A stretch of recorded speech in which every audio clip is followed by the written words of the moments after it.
Hey, my name is Michael Balzer. I am a solutions architect. I wanted to spend a little bit of time just going over what my idea of a trusted advisor is, what that means to me, and what it doesn't mean at the same time. So, you'll hear it a lot in the industry, the idea of a trusted advisor. People will talk about it and, hey, we want SAs who are trusted advisors. But I think a lot of times we don't really know what that means. So I'm going to give an example of Michael, the sales engineer. Here I am, got a pretty big head. And this is going to represent my knowledge, not a speech bubble, right? But this is all of my knowledge. It's coming out of my brain, right? And the idea is when I join a company and when I learn a new technology, let's say I work for a security company, my first thought is, okay, I want to learn all that I can about security. And specifically, what does my company know about security? So this is me learning all the information about my company. This guy right here. My company is called XYZ, right? And this represents all the knowledge that I have of my company. And maybe a little later, I will, read more about the security space and say, hey, we have a competitor. And they are called YZAX. And now I know about them. And so my knowledge is growing, right? And now I can think, oh, wow, I know enough about my own tooling here, right? To start giving explanations, start giving demos. So let's say I start talking to customers and I say, this is what we offer. And maybe it's not resounding with my customer, right? Talking a lot about my own products. And this is when you hear this a lot in the industry too, is like, don't sell features, sell value.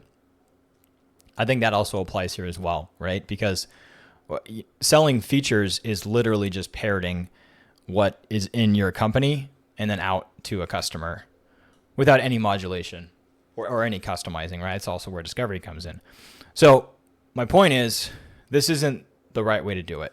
Or at least you shouldn't stop here, right? And I understand, like, when you start a new company, you're learning the technology, you have to understand it. Like, hey, I gotta understand like what SSL is or whatever else in the security context. I gotta understand those things, but how do I become the trusted advisor? Now we're back here, right?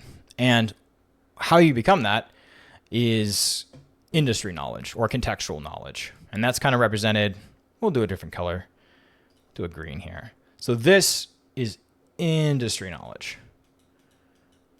IND. I'll just say this is industry knowledge, right?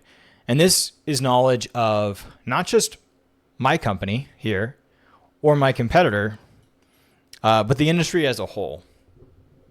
And that's where the trusted advisor aspect comes in, because you aren't just giving the customer solutions as a parroting back of what your tool does.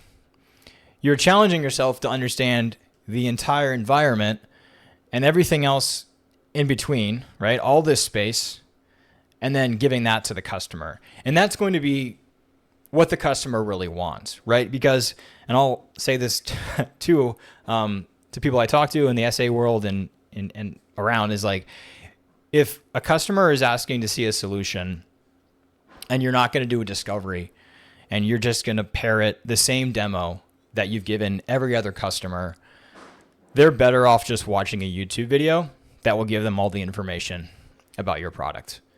They really are, because you're not giving value and you're not giving customized value. And that really is the benefit. And that's really what we mean, in my opinion, of what a trusted advisor is you're not just giving them this piece of information, right? This is just your company's information. They can go online, they can Google it, they can use ChatGPT, whatever, they can find that, right? You're giving them industry experience, which includes a wide breadth of knowledge across the industry. And this also allows you to be more honest and open. I think it's important too, if you don't know something, we always talk about this in the industry too, if you don't know something, you can tell a customer that, right? And even to build faith, you can say, hey, like, our competitors do this better. And that shows that you have knowledge of the customer, you have knowledge of the competitor, and you have knowledge of your own technology. But ultimately, what a customer wants is they don't want somebody who just has knowledge of the product. They want somebody who has industry knowledge. And those people are really hard to find. Like, don't get me wrong. And the tough thing is too, I just started this job, right? I'm not getting paid to learn about the industry. Like, that might happen if I'm going to conferences or whatever. And I might be doing independent study, but I think it's really neglected that we don't always have that industry knowledge. And of course, if you're hired, in a security role, you should have some industry knowledge, right? But that's a really, really important thing I think we have to all realize is that as SAs, we're not being paid to talk about the features of the company that we work for, or the features. We're being paid for the value that we can give to customers and our knowledge of the industry and how our tool, right, fits into the entire industry. And that's the value that customers are going to resonate with because it feels honest and it feels genuine. And all roads don't lead to your product, right? And there's that honesty that can come in there. So I hope that makes sense. Hope my drawings weren't too childish. Let me know what you think in the comments. Would love to chat more and hear what your own impressions are. Do you feel like that's part of being a trusted advisor? Do you think there's more that I'm missing? Let me know. Would love to hear from you. Thanks.